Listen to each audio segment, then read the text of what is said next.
This is Real News Media TV, coverage you can trust. Please like, share, subscribe, and hit the notification bell. Select all for daily news updates. Police seek assistance in identifying murder victim. Detectives assigned to the St. Andrew North Criminal Investigations Branch are seeking the public's assistance in identifying the body of a man who was shot and killed on Plum Lane, Kingston 8.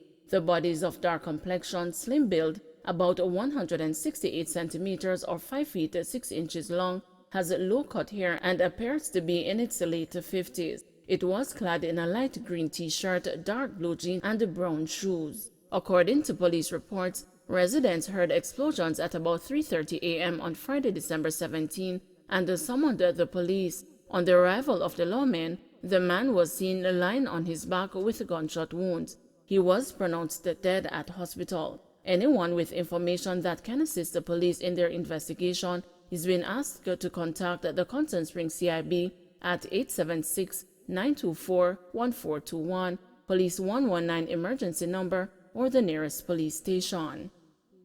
Stiffer penalties coming for illegal dumping, says Mackenzie. Local Government Minister Desmond McKenzie is promising that stiffer penalties are coming for illegal dumping. The issue of illegal and improper dumping has been a long-standing one, with some complaints that even formal businesses are engaging in the practice. Mr. McKenzie recently told the House of Representatives that his ministry's legal team has been discussing increasing the fine and has made a proposal which will soon be taken to Cabinet. While saying he wanted to avoid the adjacent draconian, he said the intention was to ensure the fines are high enough to be a deterrent, a penalty that persons will understand that it is not proper to dispose of garbage in areas that are not so designated. So we're going to make the fines, I don't want to use the word draconian, but we're going to make it, a penalty that persons will understand that it are not, proper to dispose of garbage in areas that are not so designated. NEPAL denies a permit for further Negril wetland clearance. The National Environment and Planning Agency, NEPAL, has refused the permit for modification, clearance, and reclamation of a wetland at Norman Manley Boulevard in Negril, Westmoreland. The agency says one of the reasons for the refusal is the fact that it is currently undertaking the Integrating Water, Land, and Ecosystems Management in Caribbean Small Island Development States project in Negril, which includes an assessment of the hydrological functions of the Negril Great Morass. The project is aimed at re-wetting the Negril Great Morass and is expected to significantly reduce the recurrence of fires in that section of the resort town. The morass was the scene of a fire that lasted for 3 days earlier this year. NEPA says further encroachment will exacerbate the drying of the Negril Great Morass. It says until the hydrology of the wetland is restored and the boundaries delineated, no further applications for modifications, inclusive of the proposed project, should be considered for approval. The agency says it is contained by the Negril Cabinet Note, which outlines the steps to be followed before such islands can be divested. Entertainers said among 1,500 patrons fleeing illegal party.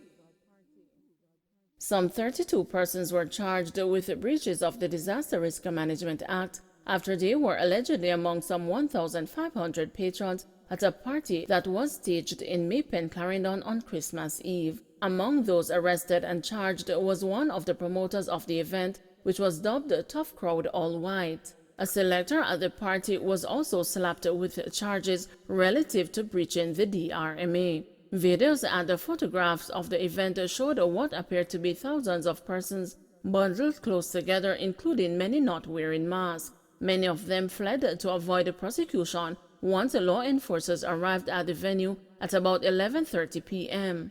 "I'm a brother, me afraid pan," said a female as the persons are seen hastily departing from the party, which is not allowed under the current DRMA order. The police said the venue that was in use is located in the vicinity of Spotlight Wholesale in Maypen. In a radio interview, Inspector of Police Ted Roy Clark, a sub-officer in charge of operations of the Clarendon Police, confirmed the report that an entertainer was among the patrons who fled the venue once officers arrived there. The identity of that entertainer was, however, not established. On arrival at a venue adjacent to Spotlight Wholesale, we estimated about 1,500 persons gathered at a party. The police intervened and the persons ran, to include the entertainer, whose identity is not ascertained at this point in time, said Clark. At the end of it all, 32 persons were arrested and charged for breaches of the Disaster Risk Management Act, to include one promoter and one of the selectors, he added. Minister of Local Government and Rural Development Desmond McKenzie, as well as the Jamaica Constabulary Force, has reiterated that no permits were granted for the hosting of entertainment events at present. Those indications, however, seemed to have been ignored in a number of cases, as several videos of persons at similar illegal entertainment events have been surfing on social media, with members of the public looking on at the breaches of the coronavirus protocol. The country's health officials have warned that the spread of COVID-19 could accelerate within the country due to the Omicron variant of the virus, which is suspected to be already spreading locally. Government working towards resuming face-to-face classes despite Omicron.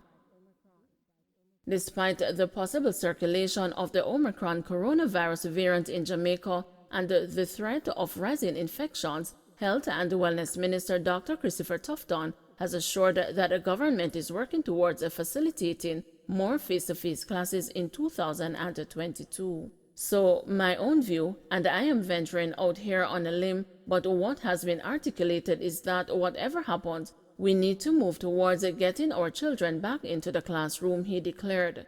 Tufton was speaking at a COVID Conversations virtual press briefing recently, where he disclosed that a traveler from Jamaica tested positive for the Omicron variant of COVID-19 after returning to the United Kingdom.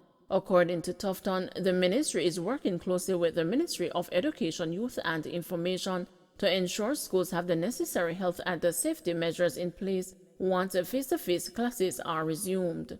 We'll have to include the protocols around sanitizing, physical distancing, and so on to the best that we can, the minister stressed. He stated that assessing symptoms, testing and treatment, and extracting students who display any sign of contamination will require an efficient response. That is going to be a collective effort involving parents, guardians, school administrators, teachers and the students, a lot of public education and a lot of leadership at all levels. The health ministry is continuing to ramp up its efforts to get more children inoculated by encouraging parents to have their children take the vaccine. The only vaccine so far authorized for children aged 12 to 17 years is the Pfizer brand. The United States government is a primary donor of that brand of vaccines to Jamaica, with over 600,000 doses being delivered up to December.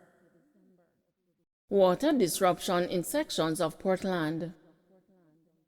The National Water Commission is reporting that high turbidity levels and blocked intake have forced the shutdown of operations at some of its water supply facilities in Portland. The NWC says this will result in the disruption of water distribution to communities supplied by these systems. Affected facilities include the Kensington Pump House, the Norwich Pump House, the Windsor Forest Pump House, the Haining Pump House, and the Hope Bay Pump House. Customers are being advised that once conditions are favorable, the necessary remedial activities will be carried out to facilitate the restart of operations and water supply distribution. 13-year-old Trelawney girl goes missing on Christmas Eve.